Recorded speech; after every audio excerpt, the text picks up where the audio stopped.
into effect 5 o'clock on Friday, except for the Broadway theaters in Manhattan, where it will go into effect 5 o'clock today.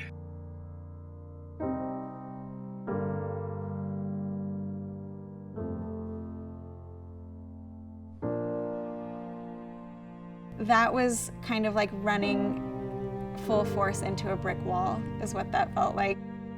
All of a sudden, overnight, I had to learn about unemployment. I had to learn about small business loans and healthcare, and it was like, I just want to pick up trash.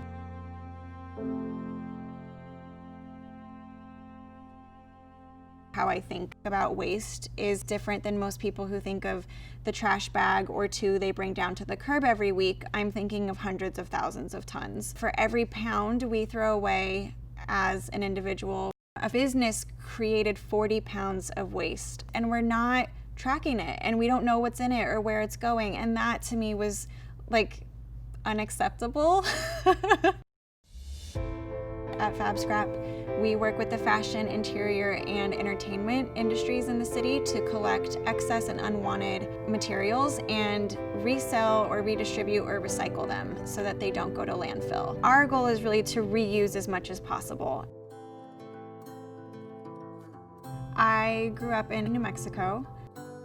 It was my mom, my dad, and my younger sister. We did a lot of backpacking and hiking and camping growing up. The whole not littering thing when you're in national parks really weighed in on how I view the environment and my concern about climate change.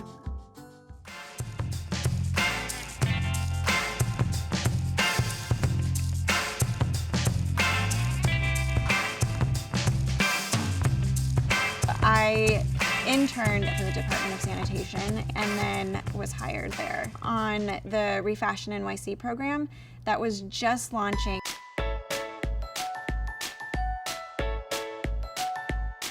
.6% of New York City's waste is clothing, shoes, and handbags.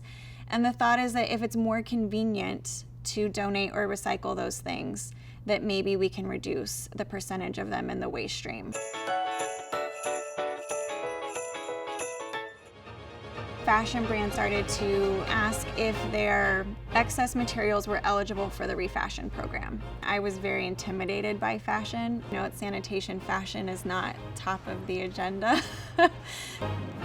I was really excited thinking about these fashion brands in New York partnered with the city to really reduce waste.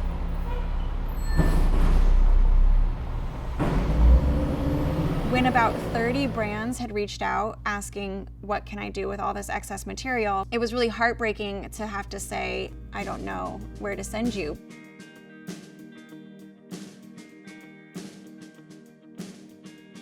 That working group and that information basically led to Fabscrap.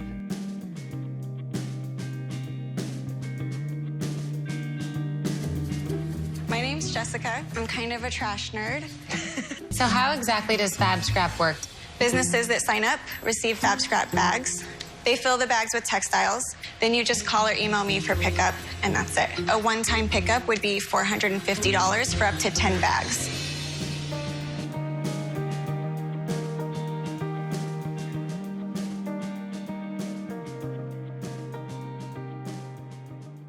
From that working group, Mara Hoffman signed on, Eileen Fisher signed on really early, Marc Jacobs was one of the first brands to sign on. And each brand was really validating and gave us a lot of credit for other brands. The bags, that went into effect yesterday. Started doing pickups. It started with me just getting the bag and getting a cab and taking it home. It grew really fast. By the end of 2017, we had over 100 brands signed on.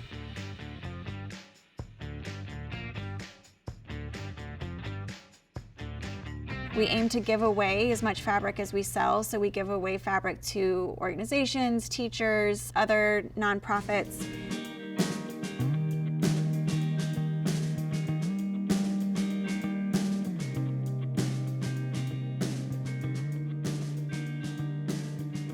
We actually only shred about 40 to 45%. Everything with no spandex, no leather gets shredded and become insulation, soundproofing, mattress stuffing, carpet padding.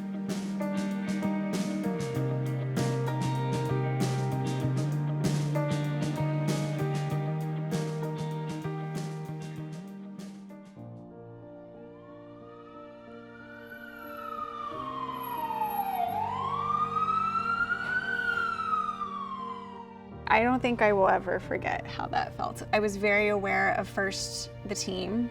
For me, the first step was, I think we need to stagger schedules.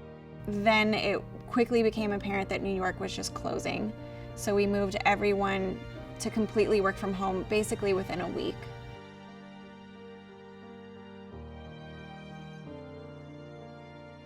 At first we were like, okay, well, we'll do a month at home. And then actually the real question was like, would we go back to in-person this year? Good morning. I think I'm cautiously optimistic. I have started running a lot more, lots and lots of like self-help reading and just lots of like quiet time. Everything looks so different now. So yeah, I would like to think that I'm holding it all together, but that's a day-by-day assessment.